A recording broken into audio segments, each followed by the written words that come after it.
Brown Park Podcast is brought to you by Grow Clinics. You can go to growclinics.com.au/Brown Park to book a free consultation or for more information. How you going? I'm good, you? Very good. You know, podcasting's a very funny thing, right? Because it literally can happen from anywhere. And it really can. Look at us now. You're there, 20 kilometres away, and I'm here. Yeah.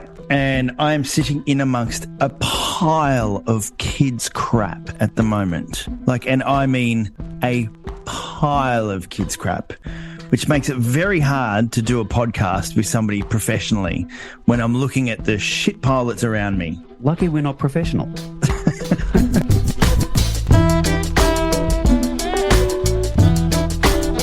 The Brown Park Podcast. Question. Hit me with it. Okay, today's guest is he dubs himself a mental health humorist. Mm-hmm. Now, I've been a long sufferer of depression. Indeed, you have. Yes, I have it moderately under control, I guess. I am on drugs for the rest of my life. I try and do exercise. I do therapy. I do everything. You do everything right. You have just recently joined the team of mental health and have been diagnosed with ADHD, and I just want to ask you how you're going. I'm going great now. It's like somebody has slowed everything down and turned the light on and removed the fog. Oh, really? So because I often refer to depression as being like a fog. Is that the same with you? Kind of, in that I couldn't ever slow my brain down enough to concentrate on any one thing at any one particular point in time. So it was very hazy. Hazy might be a better word for it. But yeah, the medication now works and I feel clear-headed and so much better. Okay, so I have another question. How's that affected your marriage, being a father, being an employee? I know that's pretty personal for me asking you, but there's a lot of people who are going through it. I mean, one of the main reasons I did it was because it was affecting my marriage in that I was never really present because I was so busy skipping to the next thing. So it's definitely helped my marriage. It's helped my communication. It's definitely helped me at work in that I'm concentrating more when people are talking to me, and I'm in sales, so I really have to be listening. Yeah. I don't know how I got this far. I don't know either. Brown Park Special guest. So today's guest is a social media person, dude. Not a dudette. No, his name is Kyrus Keenan Westcott. He goes by the moniker of The Vibe with Kai, and he calls himself a mental health humorist. And we picked up on him online and love his content and thought that we should catch up with him. So I don't know how to introduce you. Are you Kyrus Westcott? Are you The Vibe with Kai? What do you prefer? Yeah, you can call me Kai or The Vibe with Kai. That's perfectly fine. Yeah. Nice. The thing that we found interesting that we wanted to bring you on the show was your byline on Instagram, and you're building this following based on humor, but you call yourself a mental health humorist. Yes, which I really love. I thought that was great because we have a saying in Australia where you're taking the piss, and that means that means that you're having lighthearted fun with it. Yes, absolutely. It's one of those things that mental health is such a weird topic to talk about, let alone find levity in, because it is something that is the cause of so many dark things that can happen in people's lives or that they experience or that they witness. And so it's really easy for anybody to go down this really dark path when it comes to talking about mental health. And I wanted to just find a way to add a little bit of light air to it, not because it's not a serious topic, but because people shy away from that sometimes. Yeah. They shy away from that darkness. They're afraid to go down that path. And I find that if I'm able to add a little humor to it, add a little levity, people are more likely to not only talk about it, but just even acknowledge it in the first place. So did you have a battle with mental health? Is that what brought you to this point? Absolutely. 100%. Actually, no, I'm perfect. I have everything figured out.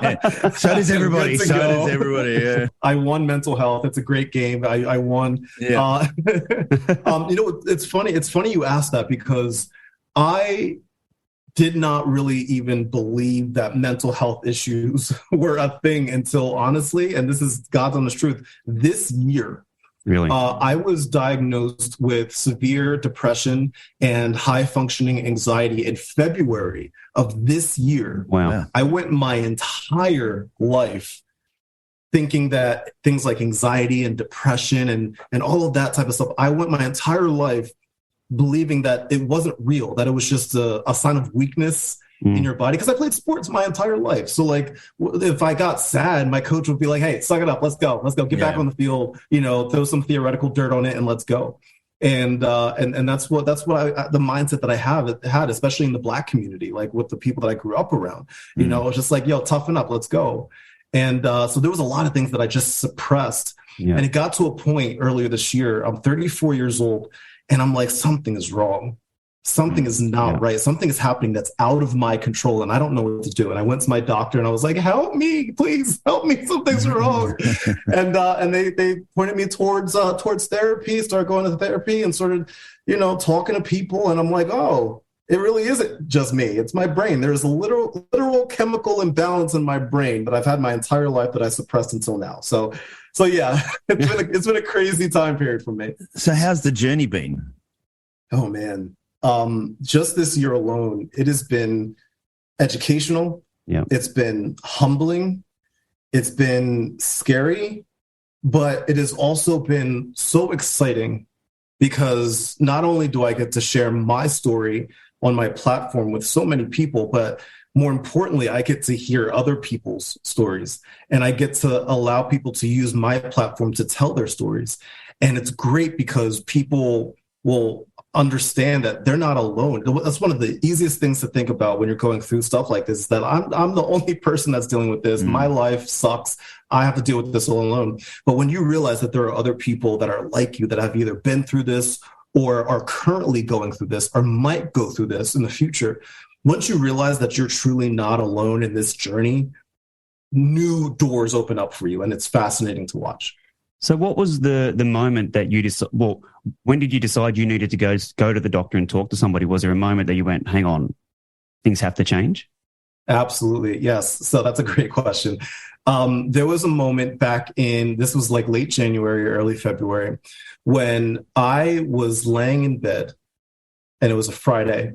I did not get out of my bed, only to use the restroom and to maybe grab something small to eat. It's good that you got out to go to the bathroom. Otherwise, yes, yeah, would have been real bad. Otherwise, open up another world of issues. So there I was swimming in my own piss, and exactly. It's a healthy thing that I've heard. I'm going to justify it. But yeah, so like I got up to use the restroom, but luckily, like my restroom, I have my own restroom, obviously, in my house, as everybody does. I don't know why I phrased it that way, but I have a restroom right next to my bedroom. I don't know why I phrased it that way. I actually use my neighbour's toilet. We don't have one in our house. We just have to go to our neighbour's. Yeah. I get into the service station down the road, and 7-Eleven's busy. The lineup's a bit huge. Oh man, I don't know why I said it that way. But I have a 2-bedroom, 2-bathroom house here, and like my bathroom is right next to my bedroom, so it's easy to get there. And so I just got up to use the restroom and then came straight back. And I realized that I did that for 3 straight days, Friday, Saturday, Sunday. Yeah. And I was like, something is wrong, because I had no motivation to get out of bed. Yeah. There was a ton of shit that I had to do, tons of things that I wanted to do. Couldn't find the motivation to do it. I was sad. I was confused. I was foggy. I had no idea why. All I knew was that I was just stuck. And I realized that this is not something that's supposed to happen. And I realized that it has happened to me in the past, but not to this extent. And I was like, this is not good. And luckily, my former roommate, she has gone through similar things. And she knocked on my door. She's like, are you okay? Right? Are you alive? And I explained to her what was going on, and she's like, you need to go talk to somebody right now. Yeah. And that next day, that Monday, I took the steps that I need to go get help, because I'm like, this is not okay. I have to fix this. Yeah. Having been in a similar spot, you don't need, and it's funny, like I don't know, but you wouldn't have watched TV. You wouldn't have watched Netflix or anything. You literally just want to sit under the covers in the bed, stare at the roof, stare out the window, and do nothing. this is no joke. I was literally sitting in my bed, staring up at my ceiling fan, trying to follow the fin as it went around. I did, and I realized I did that. And I thought I was doing it for 10 minutes. I looked at my clock, 2 hours. Wow. 2 hours. Apparently, that's not normal. No, it's not normal. That's not normal. Apparently, you're not supposed to do that. But yeah, it was. I just legit. I didn't have any electronics out. I wasn't watching TV. I wasn't answering text messages. I wasn't doing anything like that. I literally was just in the room in the dark, just kind of sitting with my feels. And it was a lot. Brown pop. What's going on with your hair? No, just had a haircut today, like an hour ago. Oh, really? And I wasn't sure what to do with it, so I said, just leave it longer because I don't know what I'm doing yet. I'm thinking I might go slick back or something at some point. I don't know. See, because you can. I have options. Yes, and it's all thanks to Grow Clinics, who are proud sponsors of this podcast and also of our heads. Who ever thought that we would have head sponsors? Yeah, I don't know.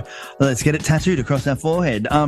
If you've ever thought about getting your hairline done, give Grow Clinics a call. They have offices all over the place and you can do them online as well. They offer free consultations online by going to the website growclinics.com.au/Brown Park. So what do you think you're going to do with your hair?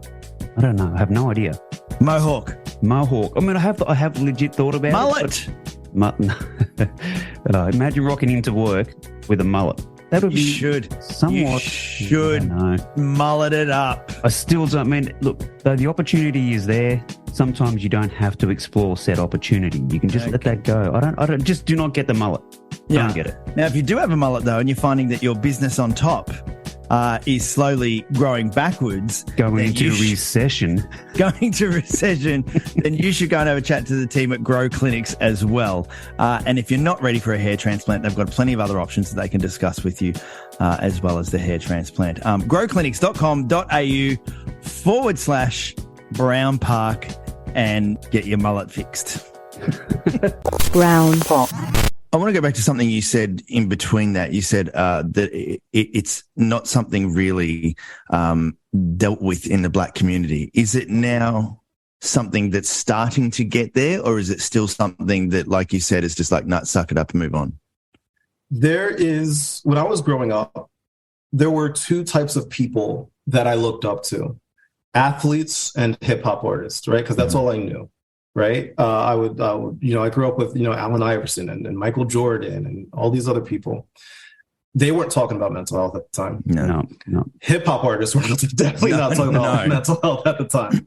Right. It was just not a thing that was talked about. And I realized that there weren't, especially for Black men, there weren't really anybody talking about this types of things, which is why I want to kind of be, like, I guess, an advocate, because even to this day, there's more. To your point, there are more, and and this conversation is happening, but we still have a long way to go. But it's very rare that you see a Black man talking so openly about their mental health and their struggle. A lot of times you'll see white women talk about it, right? Which is fine. I don't have a problem with that. Yeah. But white women are not the only people that have mental health issues, right? No. It is a global thing. It's not just white women. You would think so, but it's not, and it's I wanted to kind of be like an advocate and say, okay, there's not too many of us out there. And for all I know, there's another little Black boy out there that might be in the same situation as me, that might just be scrolling through TikTok or Instagram or YouTube one day, and they see me, and that might help them in some manner in a way that I didn't have when I was growing up. So it's gotten a lot better, but we still have a very, very long way to go. And I think that's even how we found you as well, just through scrolling through Instagram or TikTok.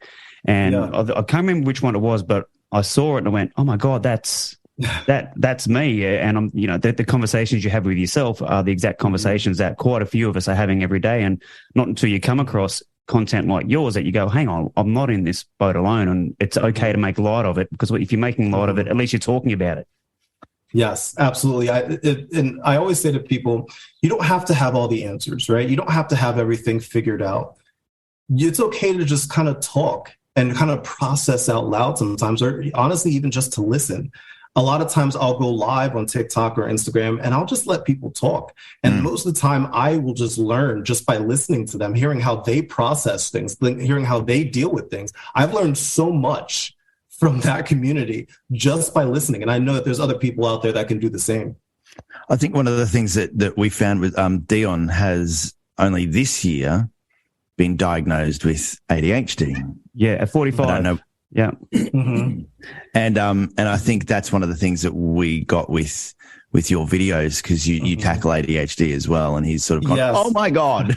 Yes. And that's still new for me. Because like I wasn't, it's only been maybe like a month and a half since I've gotten my ADHD diagnosis. So this is still very much something that I'm still trying to figure out and learn from, because, and it's funny, and Dion, I'm pretty sure it was the same for you.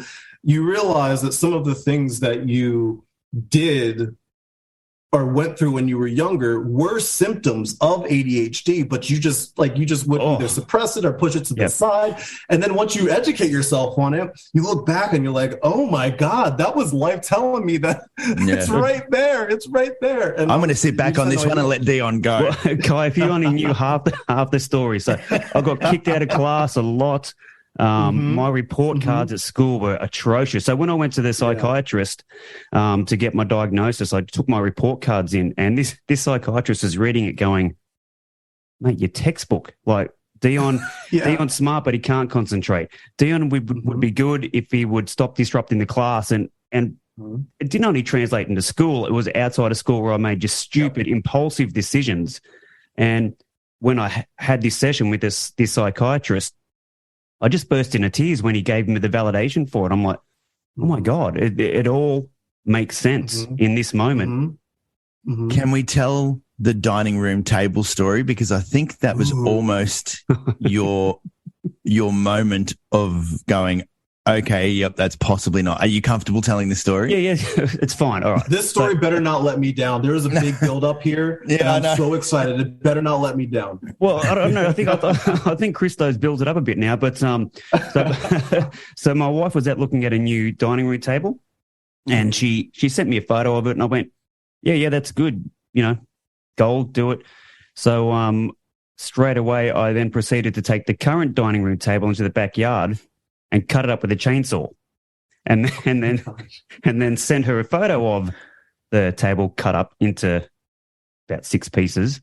She goes, "Oh my God, this table that I'm looking at right now isn't even that good, and I don't know if I love it, but now you've ruined that one. I have to get it." So she comes home with this dining room table that is not great at all. Like we look at it now and go, wow, the other one was so much better. But anyway, I chopped it up with a chainsaw within 5 minutes. So I think that was a bit of a moment where I went, hang on, maybe I'm impulsive. Right here. Right. Listen, nothing that duct tape and Elmer's glue can't fix. So it's fine. It's fine. But what's good behind it is that psychologist has said, don't look at all the negatives that the ADHD has given you, because it's given you a lot and actually serves you in other areas of your life. So I'm in sales, and he said your ADHD would have definitely helped you within your career and gotten you to this point. So we can get caught up in the negatives of having ADHD and these impulsive decisions, but some of those impulsive decisions have worked out pretty well, I must admit. But absolutely, it makes us who we are today. Exactly. Right? Like all of that type of stuff. Cause like that was one of the biggest things that I grappled with. And it's probably the same for you, that I was like, man, if I would have known this shit 10 years ago, could you imagine where I would be in life and like, blah, blah, right. And then I'm sitting there, I'm like, the more I thought about it, I'm like, but all of that shit that I went through made me who I am today. And I'm proud of that person that I am today. So like, I'm thankful for that. I'm so thankful for that. It's a weird thing. It's a weird thing to be thankful for, right? Like, thank you, Jesus, for giving me brain issues. It's like a very weird thing to be thankful for. But like, it is who we are, you know. And I'm proud of that. I'm proud of who I am. I'm sure it's the same for you. Yeah, absolutely. I mean, we ADHD guys are usually pretty fun to hang out with before their diagnosis, especially because we do a lot of fun stuff. Yes. True. 100%. Yeah. Pair that up with the fact that I'm also an introvert. So like, I like introverts, and like, I know I'm just all over the place. So like introverts, in situations with people that they don't know. Like, obviously, we're just like, okay, well, I don't want to be here, right? But with introverts, with other introverts, we don't shut the hell up. Like, it's just like we just keep talking and talking and talking, and like there's no stopping us. So, is an ADHD introvert somebody that thinks about doing things but doesn't act on it, and then because you're depressed, you then cry about not doing it? Oh, what a cycle! Did you have a camera in my house last night? What the hell? The hell?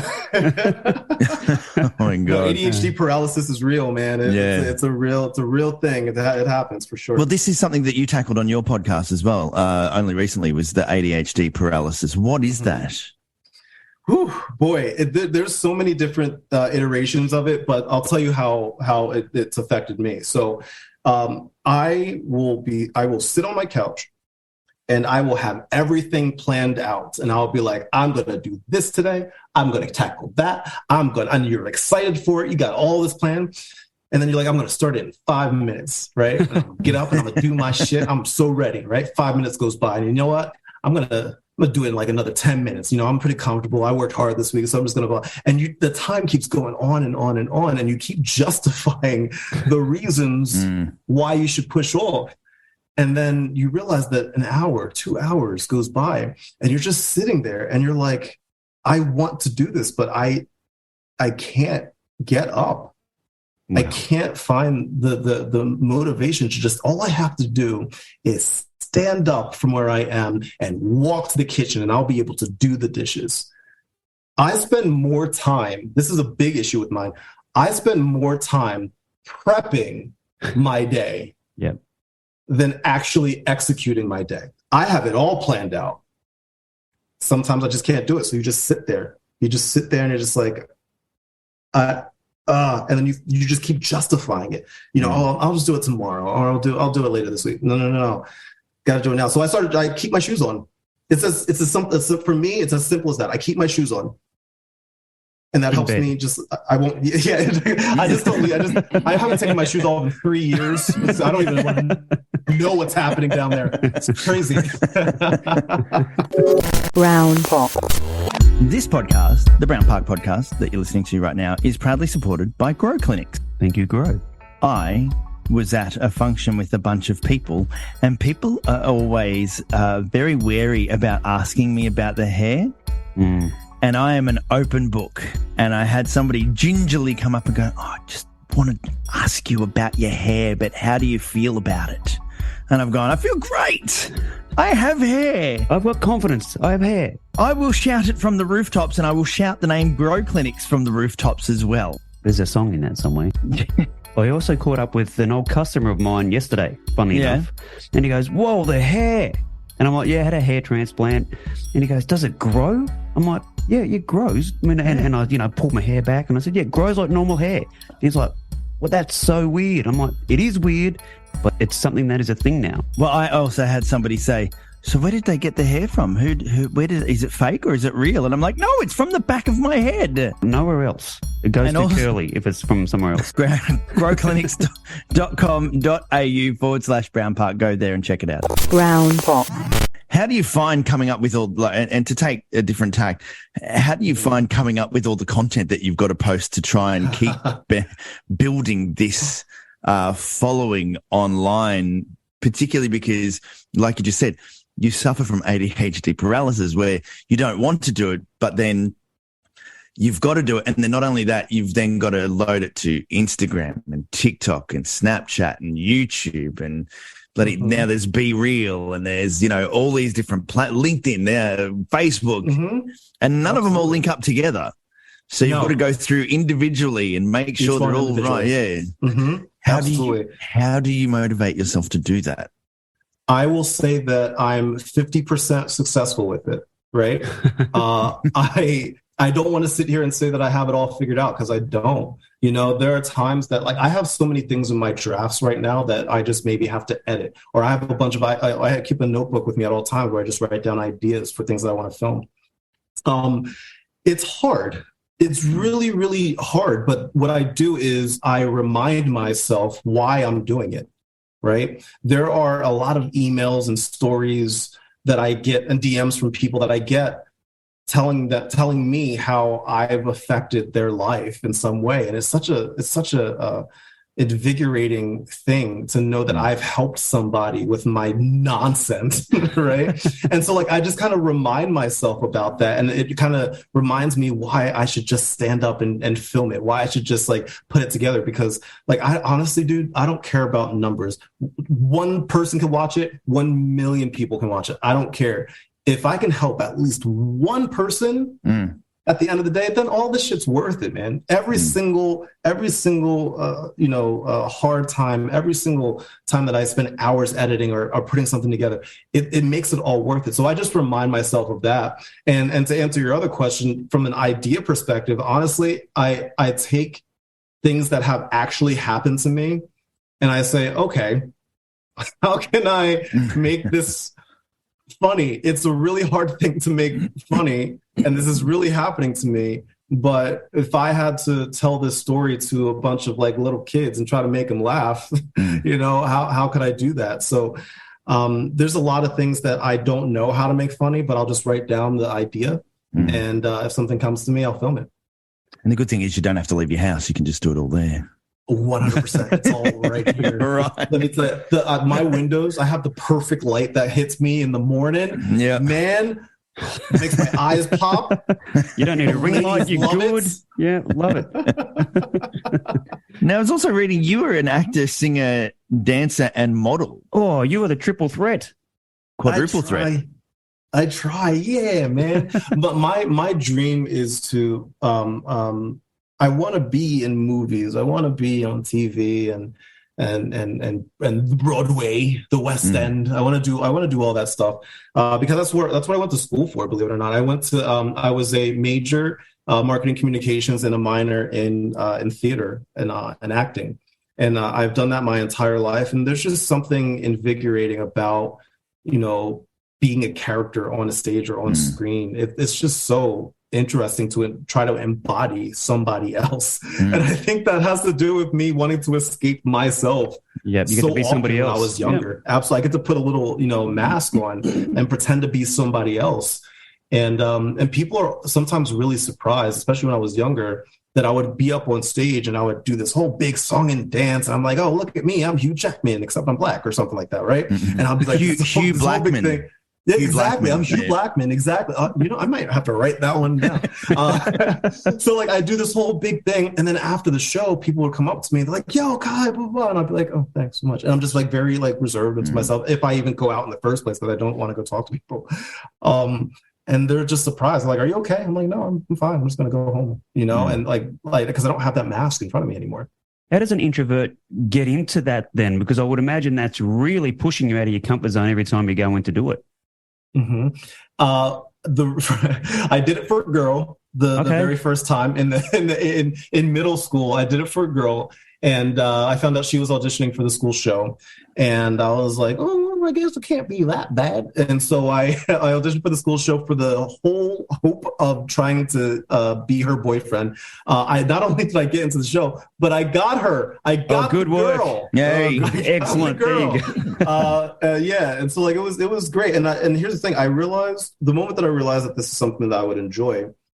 Is not only just because I was playing another character and I would have a little mask on, but the minute that I stepped foot on that stage, it's going to sound awful, but like the minute that I stepped foot on that stage and like all the attention and the lights were on me and I got to perform and sing and dance and just showcase, who I was, I just really like that feeling. And it kind of stuck with me ever since. And that nervousness that I had before I walked out onto that stage was so thrilling. Yeah. So weird. I am messed up now that I think about it.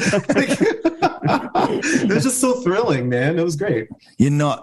I have a not a similar story, not for stage, but like I do radio for a living, so I host a breakfast radio show, and I got a job in Sydney, which is for Australia, that's where you want to go. You want to try and get a job in Sydney because that's the big smoke.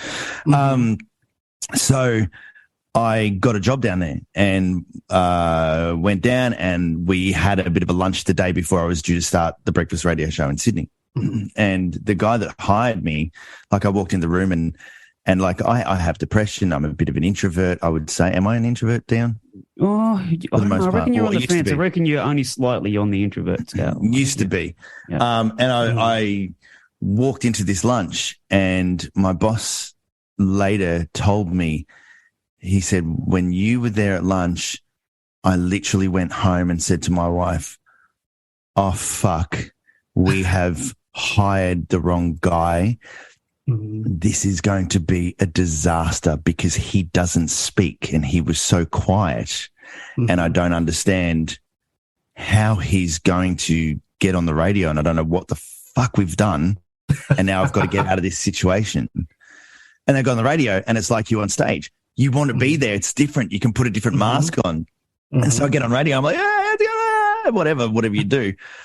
Just like that. Yeah. It's just like, you're hired. Yeah. And he then said, after I heard you on the radio, I went, okay, great.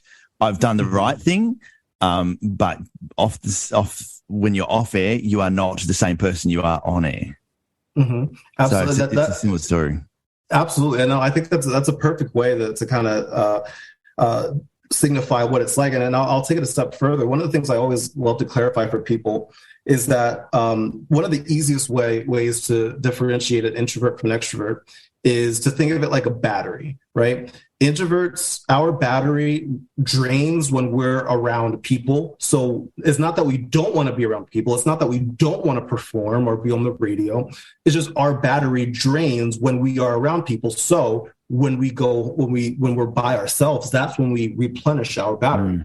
Extroverts is the complete opposite. Extroverts, when they're alone, their battery depletes, and the only way that you can regenerate that battery is to be around people and to do social things and things like that. So I say to people sometimes, like, being an introvert doesn't necessarily mean shy, because people will look at me sometimes and be like, but you're on live all the time and you're making all these crazy TikToks and you do stage and all that. How are you an introvert? I'm like, introvert doesn't necessarily mean shy. There are shy extroverts, you know? I want to touch on too. You said the nervousness was thrilling before you went on stage, and I read something a while back that if people learn to change the language around nervousness and excitement, then everything changes, because the feelings between being nervous and the feelings of being excited are almost identical. So if in those nervous moments you say, "Hang on, am I nervous or am I actually excited about what I'm about to do?" I think that absolutely changes the way you step forward into that moment. 100%. And what I do is if I'm really nervous, I ask myself why, right? Why am I nervous? Am I nervous because I'm about to walk out in front of a bunch of people singing a song that I know, or doing a dialogue that I know with people that I love? Am I nervous because of that? You know, and I'm like, and that's, to your point, that's when I get to turn it into excitement. Like, oh, I'm about to walk out on stage or film this thing that I know so well, and I'm performing with people that I trust and love and that support me. And there's people out in the audience that trust and love and support me. So that nervousness is easy to turn into excitement, because I remind myself why I'm doing this in the first place. Absolutely. It's an amazing story, man. And what you're doing is really great with building your Instagram and TikTok and YouTube and Facebook and every other platform that you've got to try. All the above. Oh my Next God. Is Pornhub. Look out for the Vibe with Kai OnlyFans coming soon. So people write me all the time. I wish I could show you guys my DMs. Really? I wish I could. Well, let's go Adam Levine on that. Come on, let's have a look. Oh my God. I'm going to name my first child after my mistress. That's what I'm going to do. Yeah. That's what I'm going to do. What, so people actually ask you for like OnlyFans accounts and stuff like that, or they? All the time. People ask all the time. Yes, 100%. In fact, one of the things that I promised people on TikTok is that, as I said, if you get me to 1 million followers, I will film a thirst trap. I will be like, oh yeah, and then show off my body and like all that, which I don't normally do. And I said, if you get me to 1 million, since y'all keep fucking asking, like I will, if you get me to 1 million, I'll do one video where I'm like one of those not weird, but like one of those like guys that takes off their shirts and shows off their belly buttons and stuff on the TikToks. You'll be Tommy Lee. Yes. Mm-hmm. I'll give the punters what they want. Yes. So just one quick question before we let you go. Do you have is this become your full-time job now? Is this what you do, or do you have to, are you able to earn money from this platform, or do you then have to go out and have a regular job as well to support what you're doing? I don't sleep. So it's easy for me to do a lot of things. But no, during the day, I am the executive director of paid marketing at a digital marketing firm. And I have two teams. One team that heads up social media advertising, and the other team that heads up Google and Bing advertisement. Mm-hmm. So I run that during the day. At night, I'm Batman. No, at night is when I'll at night is when I'll I'll either film something or I'll start jotting down ideas, things like that. So I don't really sleep, but no, I do everything. And I'm really blessed because I am able to monetize every single platform that I'm on. So, my TikTok, my Instagram, my YouTube, my website, I have a Patreon, I have Instagram subscriptions. All of that stuff is monetized. And, any money that I make from like actual people, like if they want to, like if I'm in a live and they want to send like a gift or something like that, like a financial gift, any money that I make from actual followers, I'll invest back into my platform for stuff for them. The only money that I'll take for me are stuff that either the platform itself has given me or brand deals, right? So like if somebody pays to use my platform to push their product, then I'll take that money for me so I can go, have a nice steak dinner. Yeah. Nice. I mean, what are you doing? A trip to Australia. I've never been. I want to go so bad, but I need to guarantee that none of y'all crazy animals are going to come after me. I need a guarantee. Hang on, I've got something for you, Kai. Let's see if I can find it. Hold on. This is funny. You will. Let's see. This happened to him last week. Last week. If it's a kangaroo boxing, then I'm like, I feel like kangaroos. Okay. Probably worse. Worse than that. That was in our wardrobe the other day. Yeah, a snake. No, that's a no. Yeah, that's not a snake. That's a no. Is what? What do they call them? A nope rope. A nope exactly. Rope. No. Like at the minute, like I want to go to Australia, and I want to see all the sights and sounds. I have a couple of friends that I've met, including you, that I would love to like come visit. But the minute that I see a spider the size of my head, I'm gone. I'm back to Philly. Like it's gone. I'm out. I'm leaving. Happens. First flight. I'll swim. Screw it. I'll swim. I'm out. Look, Australia gets a bad rap, but yes, we do have a lot of those things. Well, the Vibe with Kai is your platform. Is you can go and find that on Instagram. You've got the website. You've got the Facebook, the Twitter, the Patreon, the everything else as well. All of the above. Man, I just want to say thank you because the way you're delivering the message is fantastic. And like you said, what I think you're doing for the Black community is also exceptional because it needs to be talked about more there as well, but also just needs to be talked about more with men. So thank you very much. No, thank you. Honestly, thank you so much for the invite. And I appreciate y'all wanting to help end the stigma. This is how it's done, by having these conversations. So I appreciate y'all lending your platform for let me speak. What a lovely guy. I know, right? You just never know what to expect when you go into these type of podcasts. Particularly with people who make a name for themselves on social media. You don't know whether what they're doing is a show for socials. For sure. But he seems like a genuinely nice guy who obviously has issues like the rest of the planet and is not too afraid to talk about it. It's so good. And he's one of the advocates that is all about one person at a time. So the next person that talks about it talks to the next person about it. And I think this is the positive side of social media. And if you think somebody needs to hear about him, please share this podcast. And if you liked what you heard as well, please write comments. We love comments. Comment away. And review. Yep. Star of 5 stars. Don't review if you're going to leave one. Just don't do it. We're not interested. Please don't. Big thanks to Grow Clinics. You can go to growclinics.com.au/Brown Park for the continued support of this show. And we will be back in a fortnight. We'll scratch you later.